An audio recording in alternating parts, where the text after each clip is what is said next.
Radhe Radhe. Welcome to my channel. मैं कुसुम मिश्रा। आज के इस वीडियो में मैं आपसे कार्तिक मास में पड़ने वाली रंभा एकादशी के बारे में थोड़ी जानकारी आप सभी के बीच में शेयर करना चाहूँगी। तो प्रिय मित्रों, इस दिन विशेष क्या है? एकादशी के साथ साथ इस दिन तुला की संक्रांति है और द्वादशी की होने की वजह से गोवत्स पूजा भी है। तो इन तीनों के बारे में मैं आपसे थोड़ी जानकारी इसी वीडियो के माध्यम से आपको देना चाहूँगी। तो अगर हमारा वीडियो थोड़ा भी आपको पसंद आए तो हमारे वीडियो को लाइक करिए, कमेंट में राधे राधे लिखिए और शेयर भी करिए। तथा साथ में जो लोग नए आए हुए हमारे चैनल पे वो हमारे चैनल को सब्सक्राइब अवश्य कर दें, जिसमें कि उनको हर बार ये उत्तम जानकारी उन तक पहुँचती रहे। तो प्रिय मित्रों, इस दिन करना क्या है कि ये जो कार्तिक मास चल रहा है ये महापुण्यदायी है और इसमें ये एकादशी हम जो प्रारंभ हो रही है वो 16 तारीख को 16 तारीख को 10:35 से प्रारंभ होके जो कि दूसरे दिन 17 तारीख को 11:12 तक है। अब चूंकि इसमें उदया तिथि का महत्व होता है तो व्रत 17 अक्टूबर को ही रखा जाएगा, परंतु एकादशी के व्रत में 3 दिन का इसमें बहुत महत्वपूर्ण स्थान होता है। नंबर 1 दशमी एकादशी और द्वादशी, 3 दिन को भी हमें साध के रखना चाहिए, तभी हमें पूरा इसका फ़ायदा मिलता है। तो 10 तारीख को हमें करना क्या, दसवीं वाले दिन हमें करना क्या है? इस दिन हमें चावल का सेवन नहीं करना है और तामसी भोजन से भी बचना है और ब्रह्मचर्य का पालन करते हुए सभी व्रत की तरह इस दिन का भी हमें अनुसरण करना है। और दूसरे दिन प्रातःकाल उठ के स्नान ध्यान करने के बाद हमें सूर्य और तुलसी को जल अवश्य देना चाहिए और उसके बाद पूजा गृह में आकर के आसन बिछा के अपने पवित्रीकरण और आचमन करने के बाद हमें संकल्प लेना चाहिए। संकल्प में ये हमें भगवान से कहना चाहिए कि भगवान, मैंने जो अभी तक अपराध किए हैं उसे मुझे आप क्षमा करिए और मेरे पुण्य बढ़ें और मुझसे आगे भविष्य में कोई अपराध ना हो। तो ऐसी मुझे प्रेरणा दीजिए और मुझे ऐसा मार्ग बताइए, मैं ऐसा इन नियमों का पालन कर सकूं। ऐसा करते हुए जो आपने हाथ में जल और अक्षत और पुष्प लिया है वो प्रभु के विष्णु भगवान के चरणों में, लक्ष्मी नारायण के भगवान के चरणों में समर्पित कर देना चाहिए और उस दिन पूरे दिन व्रत रखना चाहिए।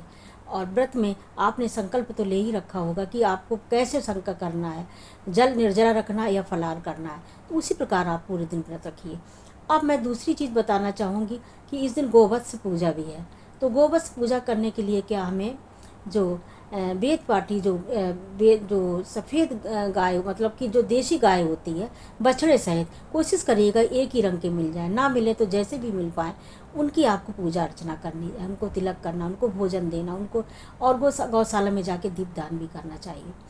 तो और अगर ना मिल पाए तो उनको मनी मन प्रणाम करके, ऐसा ना करिए कि आप जर्सी गाय करने का कोई फ़ायदा नहीं होता है, तो आप देसी गाय को ही मनी मन उनको प्रणाम कर लीजिए। और इसके बाद नंबर 3 पे आता है, इस दिन तो संक्रांति है, तुला की संक्रांति है। ये संक्रांति कभी कभी पड़ती है साल में, तो इसका बहुत महत्व होता है। इसमें करना क्या है कि इस दिन हमें 1 लोटे में शुद्ध जल लेके कुशा, काला तिल और अक्षत मिला करके, थोड़ा थोड़ा सफ़ेद चंदन मिला के आसन में बैठ जाना चाहिए और गीता के 7वें अध्याय का पाठ करना चाहिए।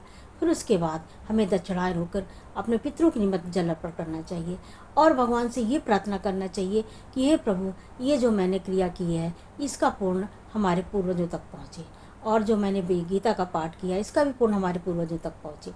तो इससे क्या होता कि भगवान सूर्य जो आपका जल ग्रहण करते हैं, उस जल को, उसमें जो तिल और सब जो आपने मिलाया है उसका पुण्य ये मिलता है कि उसका हमें कई लाखों गुना गुना पुण्य जो है हमें कई जन्मों तक उसका पुण्य मिलता रहता है, इसलिए अवश्य करना चाहिए। उसके बाद क्या करना चाहिए कि हमें इस दिन शिव भगवान की भी पूजा करना चाहिए। शास्त्र हमारे कहते हैं कि इस दिन शिवालय में जाके, घर में नहीं, शिवालय में जाके तिल के तेल का दिया जलाना चाहिए और भगवान पे सन पे, शिव भगवान पे जो शिवलिंग होती है उस पर 1 मुट्ठी भर के, जितना भी आपके मुट्ठी में आए उतना काला तिल उनको समर्पित करना चाहिए और उसके बाद अक्षत समर्पण करना चाहिए। अक्षत मतलब चावल बिना टूटे हुए समर्पित करना चाहिए।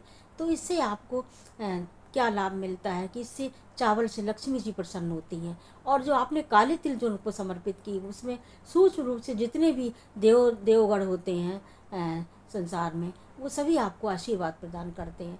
तो इससे बहुत ही इसका पुण्य मिलता है। तो इस दिन और इस दिन भगवान विष्णु को या उनके किसी भी स्वरूप को हम ये बेलपत्र वो सॉरी इसे आंवले का पत्र और तुलसी दल अवश्य समर्पित करना चाहिए। तो इसको करने से और साथ में विष्णु जी के सहस्त्र नाम का भी जाप करना चाहिए और पूरे दिन सात्विक रह के निराहार रह के दूसरे दिन इसका पारण करना चाहिए। तो ये रही जानकारी थोड़ी सी एकादशी व्रत के बारे में। साथ ही मैंने तुलस की संक्रांति और गोवत्स पूजा के बारे में भी आपको बताई। तो ये रहा वीडियो हमारा, बस यहीं तक। मिलते हैं अगले वीडियो में, तब तक आप लोग मस्त रहिए, स्वस्थ रहिए और हमारे वीडियो देखते रहिए। धन्यवाद। जय श्री राधे।